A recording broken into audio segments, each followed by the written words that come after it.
the commercial break, and thanks for watching Morning at NTV Show this morning. We're trying to give you 360 coverage about the current ongoing program pertaining the burial arrangement of late Margaret Diri. Now, when you look at the late, she passed on 9th of January 2025, and according to the post-mortem report, which was released from Mulago Hospital, it indicates that the late succumbed to heart failure. And yesterday, the body arrived in West Nile amidst that is sober mood, and of course, different people took their time to welcome her. There was a little bit of procession in Koboko. Like yesterday, when we arrived first in Arua, a number of former legislators who served with the late in the 9th and also 10th Parliament paid their tribute at that is Idiofe Cathedral in Arua City. Later on, we proceeded to Koboko District, where there was a little bit of big procession to receive her in a very heroic way. And the body was first laid at that is Koboko Boma Ground, where people were allowed to pay their last respect. One thing that I noticed yesterday when the body arrived is that many people couldn't hold back their tears when they saw the casket containing the remains of late. And yesterday at night, I spoke to the Minister for Presidency, that is Mili Babalanda, who confirmed that the head of state has granted official burial for 2 ex-legislators, that is to say late Margaret Diri, and also the former legislator for that is Vuyanga, that is now late Ignatius Busasira. And this morning I'm delighted that I've been joined by one of the family members. I want to understand, today according to the tentative program, Koboko District was expected to hold joint council sitting, and this was aimed to pay tribute to the late. However, with the communication from State House, could this tentative program hold? This morning I'm delighted that I've been joined by one of the family members, that is Mr. Diri Richard. Mr. Diri, most welcome to Morning at NTV Show. Tell us, we're looking at this tentative program. Yesterday there was communication from State House that the President has granted official state burial for the 2 ex-legislators. What is the standing program like right now? Thank you. Look at the camera, please. Thanks, Claes. Thank you very much. Before I give you the tentative program, I have to thank the government of Uganda, especially the Parliament of Uganda, since 9th, when Honorable passed on. The MPs from Koboko, MPs from Yumbe, MPs from Arua, they are all with us, and they are able to connect us to government. And then the disability movement of Uganda. The Honorable Minister for State for People with Disability was with us from day one up to the time we left for Koboko. Yesterday, as we arrived to Koboko, there was a lot of course received to Koboko. We started from Arua. After Arua, we reached Koboko, and it took us time. We reached the Boma ground. As we reached the church, we started getting calls from government of Uganda, from State House, from President's office, and then they communicated that they were asking us the program. We said we have already arrived in Koboko, but they said they needed us for a meeting. We told them we are in Koboko, and it is not possible. And of course, they declared to us that Honorable has been honored by His Excellency, the President of the Republic of Uganda, to be given a befitting burial. So we are really very grateful to the President of the Republic of Uganda. We sat down. We said 2 of our colleagues who are supposed to travel this morning for tomorrow's burial. They should attend the meeting. That is Dr. Aine Robert and Charity, who was working with the Honorable, and she's now a staff of Parliament. So they will be representing us in today's meeting. Tentatively, today we are supposed to have a council meeting. Later in the evening, we will have a vigil.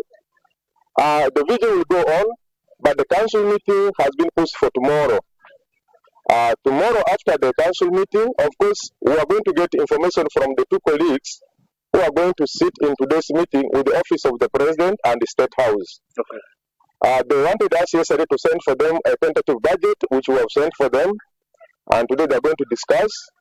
After that, when they give us the news, we are also going to reconvene for another meeting. After that meeting, we shall also see what are the items that the government of Uganda has taken, and then the items that West Nile governments, that is the districts, have taken, and us as a family, both the people of Panyeri and the people of Bidia, what have we contributed that will be another item that we shall look at in the evening. Okay. Maybe my last question to you is that what are some of the little things that you can remember about late? How do you guys have? Late, in the first place, she was a teacher, that is a civil servant. She was a politician. Late was a person who works with everybody. First of all, she is down to earth. Late, as I told you, a civil servant, a politician, and she made relationships all over the places that she stayed. If you look at these people that are here, they are not only related to her, they are not only known to her, but she has touched almost everybody's life. As she was a honorable member representing people of Northern Uganda, that is people with disabilities, and then later on, she came to Koboko to represent Koboko. So, that's one of the things that I remembered about late. That is, I have just discovered on 1st of January. We had people with disability who had traveled to Kampala, and I interacted with them. They are from Koboko, and they told me they are teachers. Then I asked them, this is a very new thing that I've seen somebody without eyes, but this person is working. How did you go to school? Because there are no schools of special needs in Koboko. He told me, Honorable, picked them from P1 until PTC.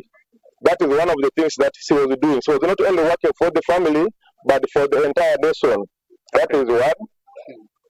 Two is that Honorable has created a lot of relationships, both in Koboko, Northern Uganda, West Nile, Government of Uganda, that is the NRM party, and Parliament of Uganda.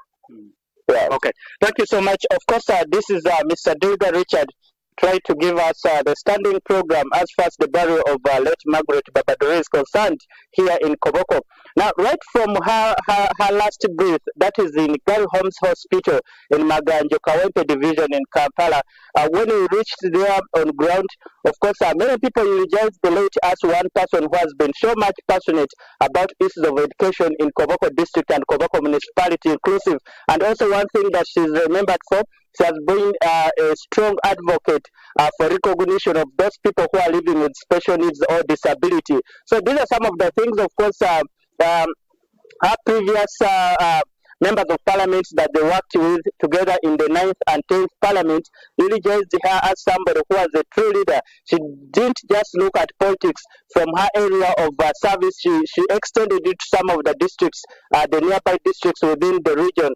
This is what I can actually bring to you live here in Koboko district as we continue with our 360 coverage to ensure that we give you update pertaining the burial arrangement of late Margaret Babadori. What I can confirm to you from what Mr. Richard has told me right now on air is that the initial tentative program has been affected.